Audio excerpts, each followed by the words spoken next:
Salary आती है लेकिन कहाँ जाती है पता नहीं। रिटायरमेंट होती है, रिटायरमेंट के बाद पैसा आना बंद, क्योंकि हमने पैसिव इनकम बनाई नहीं। पैसा कमाना मुश्किल नहीं, पैसे को मैनेज करना बहुत मुश्किल है। अगर आपके पास लार्ज अमाउंट है, आप एक वन टाइम इन्वेस्टमेंट कर दीजिए। लार्ज अमाउंट नहीं है तो आप जाएंगे through SIP, systematic investment plan. Hello everyone, my name is Dr. Sakshi Pandey, Assistant Professor in Commerce and Management at PAL College of Technology and Management. Welcomes you all to podcast पैसे की पाठशाला, where money talks, but we make it simple. आज हमारे साथ है the one and only financial wizard Girish Paladiya sir, SEBI smart trainer and assistant professor, जो आज हमें बताएंगे the basic questions regarding money कि पैसा कैसे कमाएं, कैसे बचाएं और कैसे बढ़ाएं। My name is Girish Paladia. I'm the assistant professor in Commerce and Management Department at PAL College of Technology and Management. I am the SEBI Smart Trainer in Uttarakhand. So बहुत ही एक्साइटेड हूँ आज के इस journey के लिए। आज के इस पॉडकास्ट में बात करेंगे जो सभी फैमिली का एक बहुत ही क्लासिकल प्रॉब्लम है, क्या मंथ एंड में पैसा नहीं बचता। Welcome you sir. तो जैसे कि ये पॉडकास्ट आपने बताया कि मंथ एंड में पैसा नहीं बचता है, ये हर इंडियन फैमिली के माइंड में एक क्वेश्चन रहता है। तो लोग ऐसा क्यों बोलते हैं कि मंथ एंड आ गया और पैसे नहीं बचते? देखिए, यही तो प्रॉब्लम है, क्योंकि लोगों को पता नहीं कि उनकी नीड क्या है, उनकी वांट्स क्या है, तो उसमें डिफरेंशिएट वो कर नहीं पाते और इसी वजह से सभी फैमिली के साथ ये प्रॉब्लम है। सर मुझे भी यही सेम चीज़ लगती है कि नीड एंड वांट होते क्या हैं, तो नीड क्या होती है इंसान की? देखिए, नीड अगर हम बात करें, हमारी जिंदगी के 3 मेन नीड है, वो है रोटी, कपड़ा और मकान। तो ये सारी हमारी नीड्स में गिनी जाती हैं।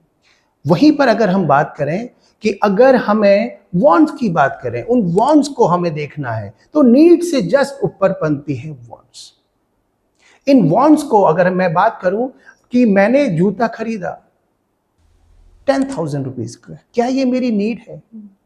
नहीं, ये मेरी नीड है, क्योंकि वो नीड मैं 1000 से भी कंप्लीट कर सकता हूं। लेकिन अगर आप यूसेन बोल्ट हैं, आप कोई एथलीट हैं, तो अगर आप 50,000 का भी शूज खरीदते हैं तो वो आपकी नीड कहलाएगी, अदरवाइज इट इज वांट्स।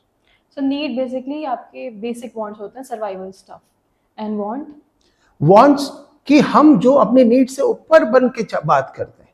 अगर हम ये बात करें कि आज हम घर में खाना खा रहे हैं, मन किया कि रेस्टोरेंट में जाके खाना खाएं, आज पिज्जा ऑर्डर करना है, तो ये हमारी वांट्स है। तो लिसनर्स, एक इंटरेस्टिंग एक्सरसाइज ट्राई करो। अपने लास्ट मंथ के एक्सपेंसेस निकालो, रेड पेन से नीड मार्क करो और ब्लू पेन से वांट्स। देखना कितना ब्लू कलर दिखेगा। एग्जैक्टली मैम, जितने भी लिसनर हैं वो ये देख के शॉक्ड होंगे कि उनके 60% जो एक्सपेंसेस हैं they are related to wants. Now let's talk about income and expenses. Girish sir, लोग बोलते हैं सैलरी आती है लेकिन कहाँ जाती है पता नहीं। मैम, ये तो मिस्ट्री थ्रिलर है। इनकम के 2 टाइप्स होते हैं। एक है एक्टिव इनकम, जो हमारी जॉब्स, जो हमारे बिजनेस से हमको मिलती है। दूसरा है पैसिव इनकम, जो हमें इन्वेस्टमेंट से, जितनी भी हमने सेविंग करी है उनसे हमको मिलती है। So passive income sounds good, but most of the people active income पे ही डिपेंड करते हैं। इसीलिए तो सबसे ज़्यादा प्रॉब्लम आती है मैम, जब रिटायरमेंट होती है। रिटायरमेंट के बाद पैसा आना बंद, क्योंकि हमने पैसिव इनकम बनाई नहीं, एक्टिव इनकम के ऊपर हमेशा ध्यान दिया। सो सर, एक्सपेंसेस ट्रैक करने का बेस्ट वे क्या है? देखिए, बड़ा सिंपल सा तरीका बताता हूँ। सारे जितने आपके एक्सपेंसेस हैं उसकी रिसिप्ट रखिए। जहाँ जहाँ आप खर्चा कर रहे हैं उसको एक नोट कर लीजिए। ये सारी एक्टिविटी आप 3 मंथ तक कीजिए, आपको पैटर्न मिल जाएगा कि आपका जो एक्सपेंसेस हैं वो किस जगह हो रहे हैं। सर ये तो बहुत टीडियस साउंड कर रहा है, कोई इजी वे है? बिल्कुल। तो आप क्या कीजिए, ऐप के थ्रू अपने एक्सपेंसेस को आप ट्रैक कर सकते हैं। Consistency is the key.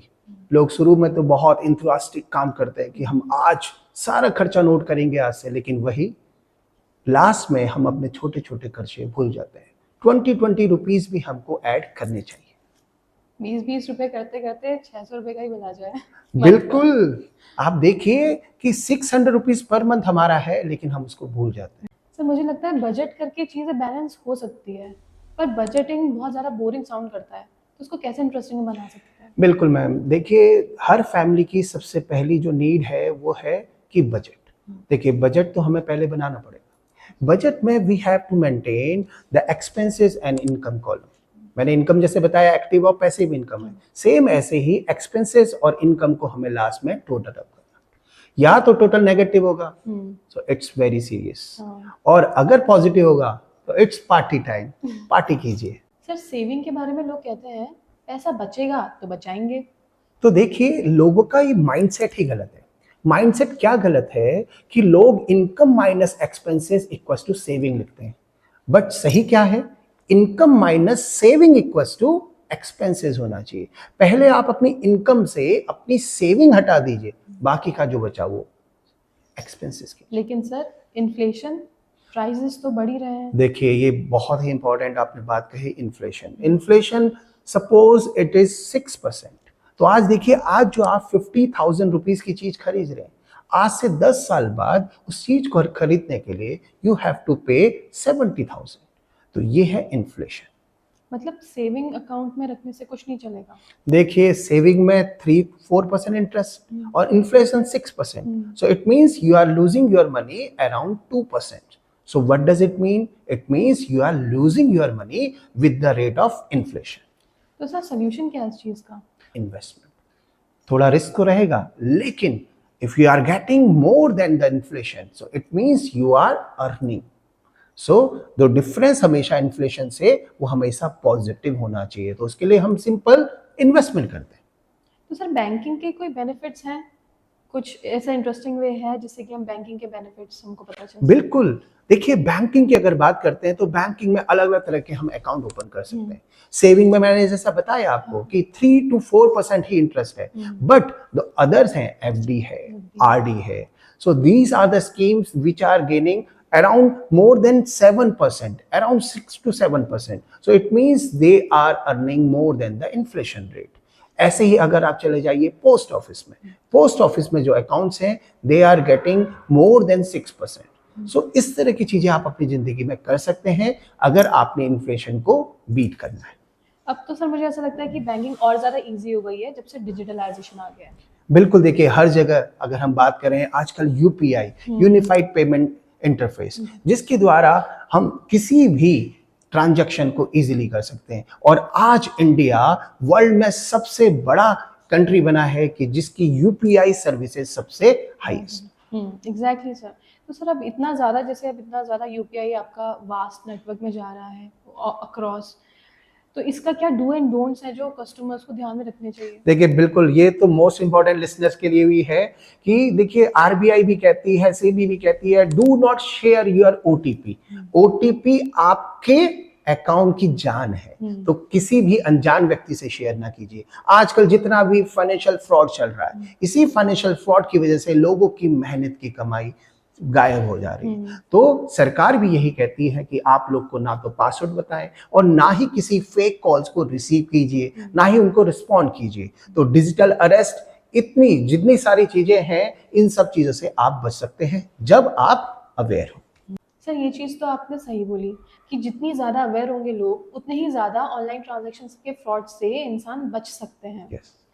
Sir जब हमने इन्फ्लेशन के रिगार्डिंग बात की थी, आपने एक टर्म यूज़ किया था investment.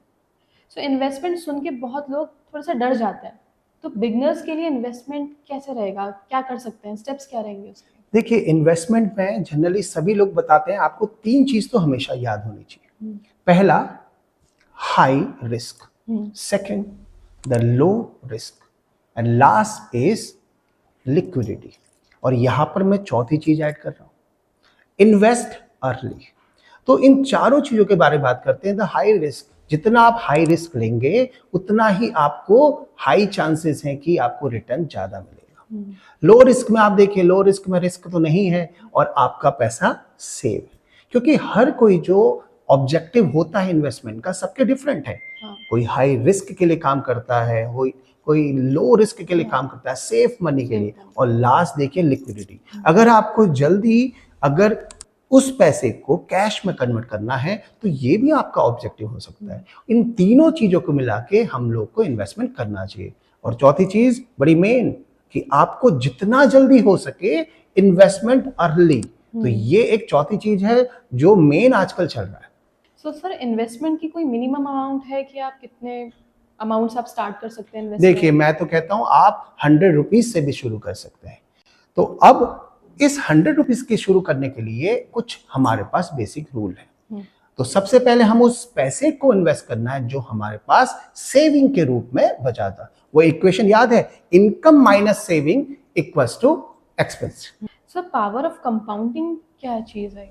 Ma'am, power of compounding ये तो इतना इंटरेस्टिंग टॉपिक है। पावर ऑफ कंपाउंडिंग का मैं एक छोटा सा एग्जांपल दे सकता हूं आपको कि अगर आप आज 2000 रुपीज पर मंथ जमा करते हैं और rate of return is just 12%, तो मैम आप 20 साल में लगा सकते हैं कितना पैसा आपको मिलेगा। एक मंथ में 2000, एक साल में 24,000, 10 ईयर्स में 2,40,000 और 20 ईयर्स में 4,80,000 आप इन्वेस्ट करेंगे। लेकिन पता आपको रिटर्न कितना मिलेगा? With 12% interest that will be 54 lakh. Just imagine. Literally sir, time is money. देखिए, इस चीज की जानकारी आप सेबी का जो फाइनेंशियल कैलकुलेटर है उसके थ्रू भी ले सकते हैं, क्योंकि सरकार ने ये सारी चीजें अपने ऑनलाइन प्लेटफॉर्म के माध्यम से भी आगे दे रखी। तीन चीज के बारे में आपसे पूछना चाहूंगी। एक स्मॉल कैप्स होते हैं, मिड कैप्स होते हैं, लार्ज कैप्स होते हैं, जिसमें रिटर्न स्मॉल में काफी ज्यादा हाईएस्ट रहता है। देखिए, आप ये स्मॉल कैप, मिड कैप और लार्ज कैप के बारे में जो बात कर रहे हैं, small cap again is high risky product, क्योंकि नहीं पता इन फ्यूचर में कि वो कितना बढ़ सकता है। It has never ending loss और प्रॉफिट। वहीं पर अगर आप मिड कैप की बात करें तो आपका यहां रिस्क मॉडरेट हो जाता है, और वहीं पर आप लार्ज कैप की बात करें तो वो लार्ज कैप जहां पर आपको इन्वेस्टमेंट में अच्छा रिटर्न विद मिनिमम रिस्क आपको मिलेगा। So these are the 3 categories जिसके थ्रू आप इन्वेस्टमेंट अपना प्लान कर सकते हैं। अगर आप शेयर्स चूज कर रहे हैं, अगर आप और कोई different alternative investment alternative use कर रहे हैं, तो उसमें आप इस तरीके से यूज कर सकते हैं। सर, एक म्यूचुअल फंड, ये सब म्यूचुअल फंड क्या होता है? देखिए, यही तो है म्यूचुअल फंड। आजकल बहुत अच्छा कैंपेन चल रहा है, म्यूचुअल फंड सही है। इसका मतलब सही है। और ये म्यूचुअल फंड है क्या? म्यूचुअल फंड एक ऐसा प्रोफेशनली मैनेज फंड है जो उन लोगों के द्वारा मैनेज होता है जिनको इस मार्केट की नॉलेज है। जैसे देखिए मैम, आपका एक्सपर्टीज अलग है, मेरी एक्सपर्टीज अलग है, बट जो म्यूचुअल फंड में काम कर रहे हैं उनकी expertise only in mutual fund है। उनको पता है किस कैप, किस कंपनी के शेयर्स में आज पैसा लगाएंगे और किस में रिटर्न के चांसेस ज्यादा है। तो हम एक स्मॉल इन्वेस्टमेंट, स्मॉल मनी से भी इन्वेस्टमेंट कर सकते हैं। एक और टर्म था SIP। तो SIP और म्यूचुअल फंड्स में कुछ डिफरेंस है? बिल्कुल बिल्कुल। ये जो SIP है मैम, ये म्यूचुअल फंड का ही एक पार्ट है। देखिए, जैसे हम अगर FD की बात करें, FD में हम एक पोर्शन, फिक्स पोर्शन डिपॉजिट करते हैं। वहीं RD में क्या करते हैं, अगर हमारे पास वो फिक्स पोर्शन नहीं है, उसको हम मंथली इंस्टॉलमेंट में इन्वेस्ट कर देते हैं, रेगुलर डिपॉजिट। यस। ऐसे ही सेम म्यूचुअल फंड में भी अगर आपके पास लार्ज अमाउंट है, आप एक वन टाइम इन्वेस्टमेंट कर दीजिए। लार्ज अमाउंट नहीं है तो आप चाहेंगे through SIP, systematic investment plan. तो दोनों में क्या है फिर? अगर मुझे RD में मैं कर सकती हूँ, SIP में मैं कर सकती हूँ, मुझे किस में अपना मनी इन्वेस्ट? देखिए, फिर मैंने वही बताया कि इन्वेस्टमेंट होता है according to the objective of the person. अगर आप हाई रिस्क लेना चाहते हैं तो आप वैसे ही इन्वेस्टमेंट अल्टरनेटिव को चूज करेंगे। अगर आप लो रिस्क सेफ चाहते हैं तो आप गवर्नमेंट सिक्योरिटीज, गवर्नमेंट बॉन्ड्स, जो भी आपका RBI के ये मीडियम है, आप उसमें अल्टरनेटिव में इन्वेस्टमेंट करेंगे। वहीं पर मैं तो देखिए इस फील्ड में जितने टाइम से हूं, तो लोगों की नीड्स के अकॉर्डिंग हम उस चीज को डिजाइन करते हैं। तो म्यूचुअल फंड वाले भी, बाकी डिफरेंट कंपनी जो इन्वेस्टमेंट कंपनीज हैं, वो लोगों की नीड के अकॉर्डिंग उन प्रोडक्ट को डिजाइन करती है। आपको उनको अपनी नीड बतानी होगी और वो आपको सॉल्यूशन देगी। तो सर, आपने मनी के रिगार्डिंग जो बेसिक कॉन्सेप्ट्स थे, आपने बहुत ही इजी तरीके से हम लोग को एक्सप्लेन किए। बहुत सारे ऐसे टफ आपके अलग अलग जो टर्म्स थे, वो जो स्टूडेंट्स काफ़ी ज़्यादा जिनको पता नहीं होता बेसिक टर्म्स के बारे में, जो कि बहुत इजी होते हैं, वो आपने बहुत ही क्लियरली उनके कॉन्सेप्ट्स को आई थिंक क्लैरिफाई कर दिया है। देखिए, मैं तो जितने भी हमारे यंग लिसनर्स हैं उनके लिए मैं यही कहना चाहूंगा, this is the right time to invest. देखिए, जितना जल्दी आप इन्वेस्ट करेंगे उतना ही जल्दी आप फाइनेंशियल फ्रीडम को पाएंगे। देखिए, हमारा जो टॉपिक था वो है पैसे की पाठशाला, पैसे से पैसा कैसे बनाएं। तो जैसा कि मैम आपने बोला, तो मैंने उन चीजों को एक्सप्लेन किया और कि आप अपने डिफरेंट अल्टरनेटिव्स को चूज कर सकते हैं अपने according to your objective, your plan. तो गिरीश सर, आज के एपिसोड के कोई गोल्डन पॉइंट्स? बिल्कुल। तो पहला गोल्डन पॉइंट है कि आप अपनी नीड एंड वांट्स को डिफरेंशिएट कीजिए। सेकंड, आप अपना मंथली बजट बनाइए और अपने एक्सपेंसेस को ट्रैक कीजिए। Number third, invest early to get financial freedom. और लास्ट, अपने इन्वेस्टमेंट को डाइवर्सिफाई कीजिए, means different type of alternative में आप इन्वेस्टमेंट कीजिए। पैसा कमाना मुश्किल नहीं, पैसे को मैनेज करना बहुत मुश्किल है। तो एक ही सीख, be consistent and be long term investor. Long term investor हमेशा अपनी सोच को आगे रखता है और इन्वेस्टमेंट का फायदा उठाता है। और सबसे इम्पोर्टेंट बात, financial literacy is not a luxury, it is a necessity. Thank you so much Girish sir, हमारे ऑडियंस को इनलाइटन करने के लिए regarding financial awareness. Until then, stay tuned for our next episode. Thank you.